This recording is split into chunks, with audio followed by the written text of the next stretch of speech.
在这个物竞天择，甚至有些弱肉强食的社会里，如果你到现在还觉得生活吃力，如果你明明一身才华却总是混不出头，我得告诉你一个扎心的真相：阻碍你翻身的，可能正是你引以为傲的善良和面子。你先别急着反驳我，也别忙着给我扣三观不正的帽子。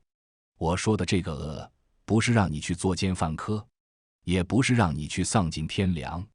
我所说的顶级恶人心态，是指一种从你的人格里彻底剔除软弱、犹豫、自卑和内耗的心理防御机制。很多兄弟活得累，本质上是因为你被那套温良恭俭让的评价体系给驯化了。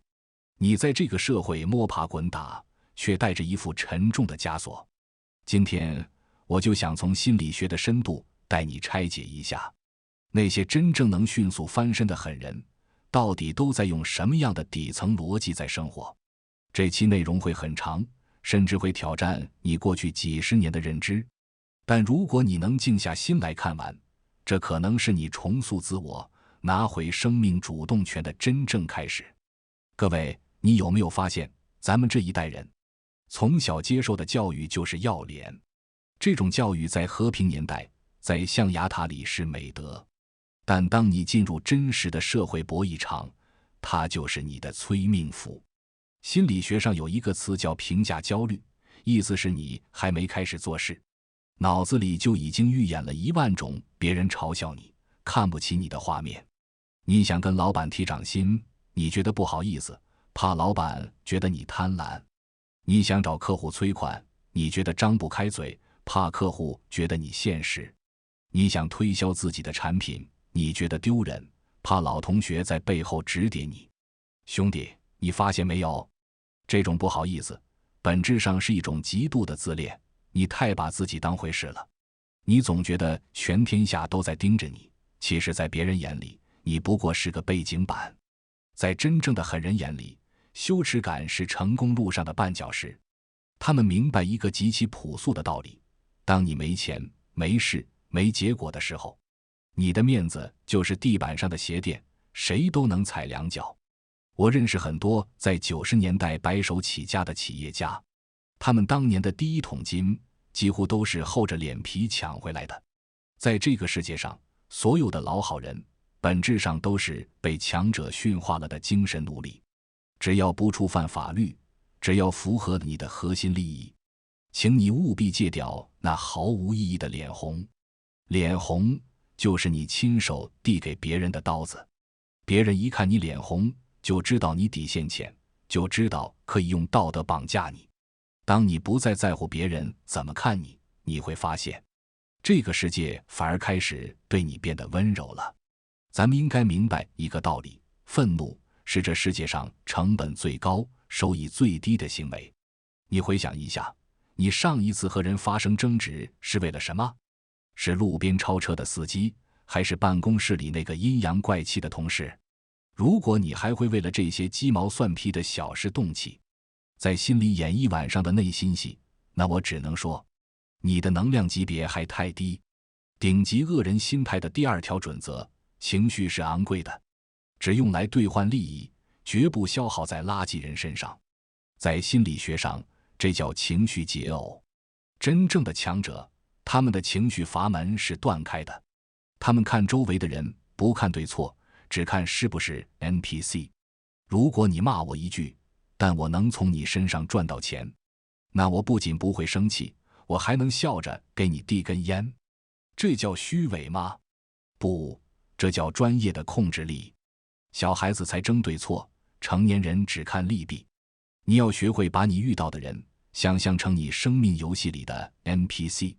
如果这个 NPC 挡了你的路，且不能给你提供任何金币或经验值，你根本不需要理他，直接绕过去。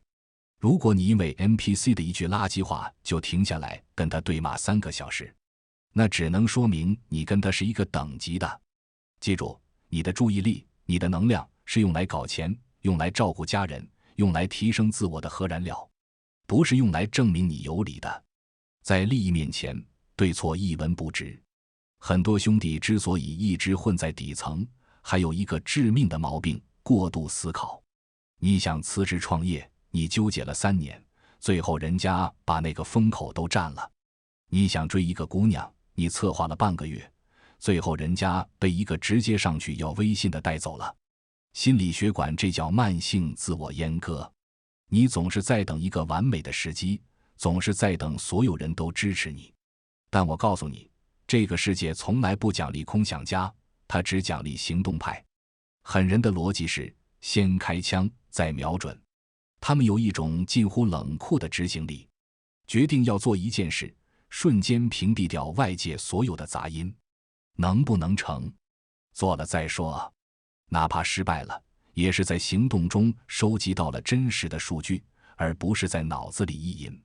在这个过程中，你可能会显得很冷漠，可能会显得不近人情，甚至会被亲戚朋友说是眼里只有钱。那又怎样？在这个结果导向的社会里，当你拿不出结果时，你的善良、你的隐忍、你的委曲求全，在别人眼里都是无能。而当你拿到了牛逼的结果，当你买了房、换了车，能给父母提供最好的医疗条件时，你当年的那些狼狈、野心和不近人情，都会被自动美化成有个性、有远见。结果是解释一切的终极武器。说了这么多，我想大家应该明白了。我说的变恶，其实是让你拿回生命的主动权。心理学上有一个概念叫主体性确信力。弱者总是活在别人的定义里，他们需要别人的认可，需要社会的夸奖，需要一个好人的标签来寻找安全感。而强者只活在自己的确信里。我允许自己自私一点，因为我要先照顾好自己的感受，才有能力照顾家人。我允许自己冷漠一点，因为我要把那些消耗我的社交，那些吸我血的烂事统统请出生命。我允许自己野蛮一点，因为在这个竞争激烈的资源位上，我不拿，别人就会拿走。兄弟们，咱们都是上有老下有小的年纪，在这个年纪，最可怕的不是别人骂你太现实，而是当家人需要钱治病，孩子需要钱读书时，你除了那一身廉价的道德感和那点可怜的面子，手里空无一物。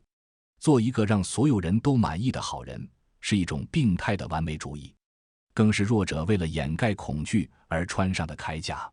当你开始不在乎别人的评价，当你能够像一台精密的机器一样，只为了自己的目标而运转时，你并没有变坏，你只是觉醒了。